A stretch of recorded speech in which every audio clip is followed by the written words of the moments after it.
అధ్యక్షులు ఒకరు, ఉపాధ్యక్షులు 5 మంది, ప్రధాన కార్యదర్శి 1, కార్యదర్శులు 5 మంది, ఆర్థిక కార్యదర్శి 1, సోషల్ మీడియా ఇన్ఛార్జీలు 3 లేక 4, కార్యవర్గ సభ్యులు 13 మంది. దాదాపు 5, 10, 12, 13, ఒక 5, 18, 18, ఒక 13, 31 మందితో ఇప్పుడు కమిటీ వేస్తాము.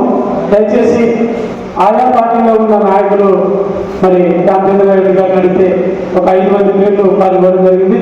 అంటే సంగపురం గ్రామంలో మరి దేవన్న మరి మీరు కూడా ఒక 5-6 మంది పేర్లు ఇస్తే మరి ఆ వ్యక్తుల్ని చేయడం జరిగింది. అధ్యక్షునిగా ఎన్నిక మొదలు సభ్యులు ఎవరైనారో ఒకసారి చెప్తా. స్వచ్ఛందంగా పేర్లిచ్చిన వాళ్ళు ఆంజనేయులు, సి ఆంజనేయులు ఒకసారి వేసి తెలవాలి. ఆంజనేయులు, కృష్ణ,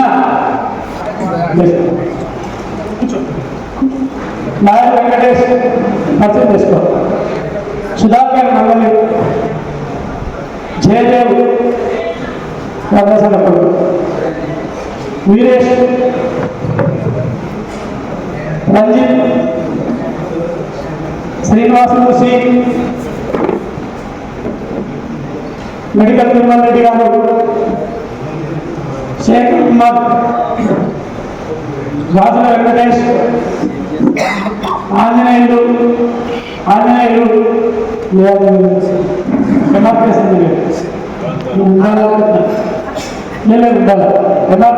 ఒకసారి పరిచయం చేసుకో. కొంతమంది అదే ఉంటుంది, మేము కొంతమంది ఉండదు. ప్రసాద్, ఎస్సీ ప్రసాద్, ఓకే మునుస్వామి ఒకసారి జరగల భగత్ అల్లుడు, వీరయ్యాచారి బతిపురం, రాఘవేంద్రాచారి, భరత్, జయరాము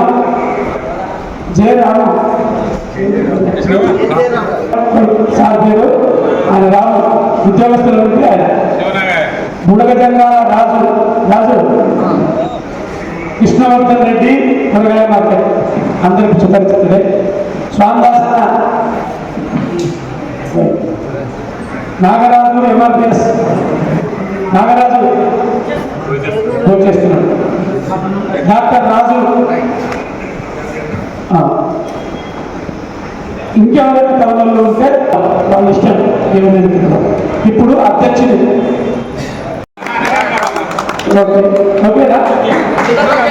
ఓకేనా సాగరాజు అధ్యక్షునిగా రామచంద్రారెడ్డి గారు ప్రతిపాదించినారు. మిగతా సభ్యులందరూ కూడా ఆమోదించినారు. మనకి పట్టణ కమిటీ అధ్యక్షునిగా ఇప్పుడు ఉపాధ్యక్షులు 5 మంది.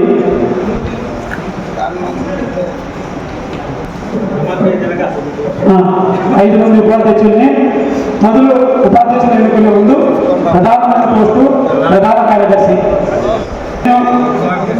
అన్నీ ఎట్లా అసలు పువ్వుల్లో దండ ఓకేనా ప్రధాన కార్యదర్శిగా ఒకటి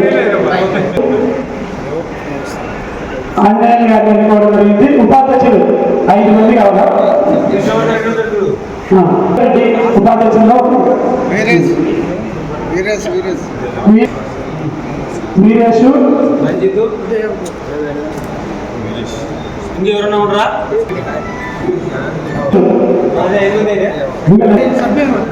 సభ్యులు కలుగుతారు.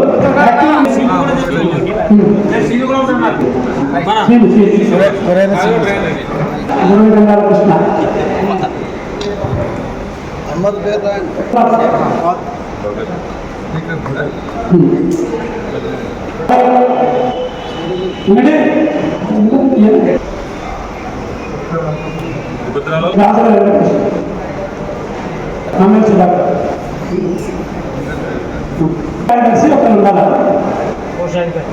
కోశాధికారి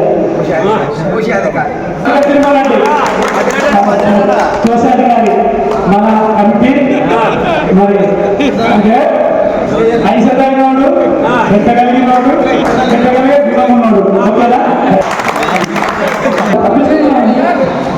ఉపాధ్యక్షుడు అన్నా ఉపాధ్యక్షుడు ఓకేనా? ఇంకెవరు మీతో సోషల్ మీడియా అంజని ఉపాధ్యక్షుడు ఓకేనా?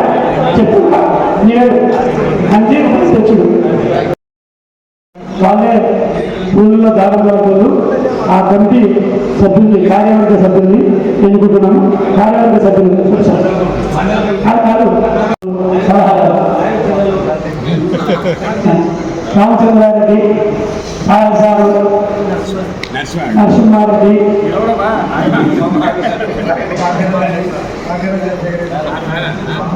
మద్దరెడ్డి, చంద్రశేఖర్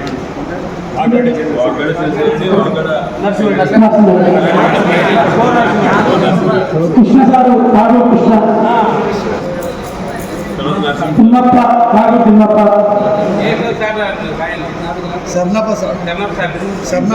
శరణప్ప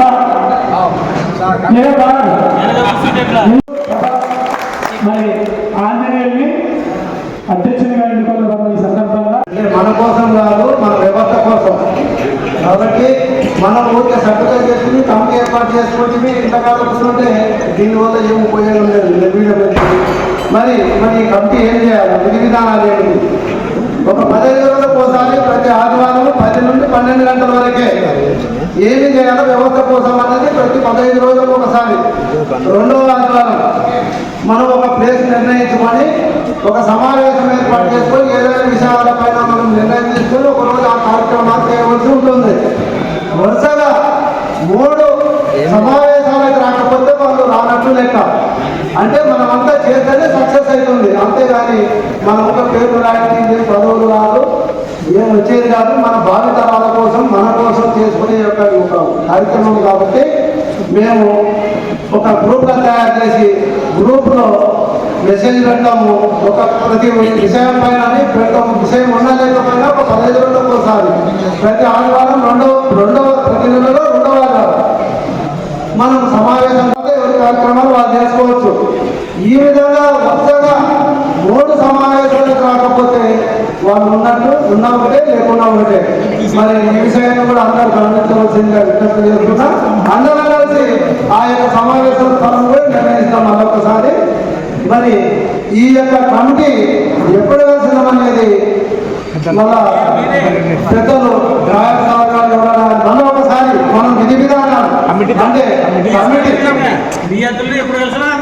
ప్రతి నెల 2వ ఆదివారం 10 నుండి 12 గంటల వరకు 15 రోజులకు ఒకసారి అన్నమాట. ఈ విధంగా 3 సమావేశాలలో ఒక సమావేశానికి అయినా అటెండ్ కావాలా, వాళ్ళు పార్టిసిపేషన్ చేయాలా, మన వ్యవస్థ కోసం త్యాగం చేయాలా. లేని పక్షంలో ఆ యొక్క కమిటీ సభ్యుల నుండి తొలగించబడుతుంది. అందరికీ నమస్కారం. నా పేరు సుధాకర్ గౌడ్, ఐజ మండలం చిన్నతారు. ఈరోజు ఐజ మండలంలో అఖిలపక్ష కమిటీ ఏర్పాటు చేసుకున్నాం. గత కొంతకాలంగా ఇక్కడ ఐజ ప్రాంతంలో, గ్రామీణ ప్రాంతంలో కానీ ఐజ పట్టణంలో కానీ సమస్యలతో చాలా కొట్టుమిట్టాడుతున్నాం. ముఖ్యంగా చాలా ప్రాంతాల్లో రోడ్డు సౌకర్యాలు సరిగా లేకపోవడం, ఈ బ్రిడ్జెస్ సరిగా లేకపోవడం, సరే కొన్ని నిర్మాణాలు సగంలో ఆగిపోవడం, అలాగే మరి విద్య విషయానికి వస్తే కూడా అత్యధిక జనాభా కలిగినటువంటి ఈ ఉమ్మడి మహబూబ్నగర్ జిల్లాలోనే ఐజ ప్రాంతం చాలా పెద్దది. చాలామంది విద్యార్థులు ప్రతినిత్యం రోడ్ల రైళ్లకు వెళ్లాడదామన్న ప్రయాణిస్తుంటారు. చాలామంది కింద పడి దెబ్బలు తగలడం జరిగింది. గత 7-8 సంవత్సరాలుగా రోడ్లను తవ్విపెట్టి నిర్మించకుండా అలా గత ప్రభుత్వం నిర్లక్ష్యం వహించింది. మరి ఈనాడు మేమంతా కూడా కలిసి ఈ ప్రాంతంలో వైద్య సౌకర్యం కూడా లేదు. ఈ ప్రాంతంలో ఎవరికి వైద్యం అవసరం వచ్చినా 50 కిలోమీటర్ల దూరంలో ఉన్న కర్నూలు కన్నా వెళ్ళాల్సి ఉంటుంది, 150 కిలోమీటర్ల దూరంలో ఉన్న మహబూబ్నగర్ కన్నా వెళ్ళాల్సి ఉంటుంది. మాకు ఇక్కడ వైద్యము, విద్య, రోడ్డు రవాణా సౌకర్యం చాలా వెనుకబడిపోయి ఉన్నాం. వీటిపైన దృష్టి పెట్టి ఈ అఖిలపక్ష కమిటీ ఏర్పాటు చేసుకొని ఏ పార్టీకి ఇబ్బంది కలగకుండా మేము ఒక అఖిలపక్షంగా ఏర్పడి ఈ డెవలప్మెంట్ చేయాలనే ఉద్దేశంతో ఇలా ఈ కమిటీ ఏర్పాటు చేసుకోవడం జరిగింది. ఈ విధంగానే మేము ముందుకు పోవాలని చెప్పి ఆలోచిస్తున్నాం. అలాగే కొనసాగదామని తెలియజేస్తున్నాం. ఐజా అఖిలపక్ష కమిటీ మెంబర్గా ఈ అఖిలపక్ష కమిటీ సమావేశము లేకపోతే అఖిలపక్ష కమిటీ నిర్మాణం ఎందుకు చేయవలసి వచ్చిందంటే, గద్వాల జోగులాంబ జిల్లాలో ఉన్నటువంటి 2 నియోజకవర్గాలు టీఆర్ఎస్ వాళ్ళు, రాష్ట్రంలో కాంగ్రెస్ ప్రభుత్వం పరిపాలించడం వల్ల అభివృద్ధి సంక్షేమ పథకాలు కుంటుపడే అవకాశం ఉన్నందువల్ల దీనికి ప్రత్యామ్నాయంగా తప్పకుండా అఖిలపక్ష కమిటీ ఏర్పడాల్సి వచ్చింది. దీనివల్ల ప్రభుత్వానికి ఒత్తిడి తెచ్చి, స్థానిక ఎమ్మెల్యేలకు కూడా ఒత్తిడి తెచ్చి అభివృద్ధి పదంలో ముందుకు పోవాల ఒక ఆశయంతో సిద్ధాంతం కొద్దీ చేయాల్సి వచ్చింది. ప్రధానంగా ఐజా మండల కేంద్రము భవిష్యత్తులో నియోజకవర్గం అయ్యే అవకాశం ఉంది. దాంతోపాటు రెవెన్యూ డివిజన్ కావాలని, డిగ్రీ కాలేజ్ కావాలని, గురుకులాలు ఏవైతే ఉన్నావో బీసీ ఎస్సీ గురుకులాలు మళ్ళీ కూడా ఇక్కడికి శాంక్షన్ చేసుకోవాలని చెప్పి ఒక ఆశయంతో ఈ కమిటీని ఎన్నుకోవడం జరిగింది. దీనికి సహకరించిన పెద్దలందరికీ కూడా ధన్యవాదాలు.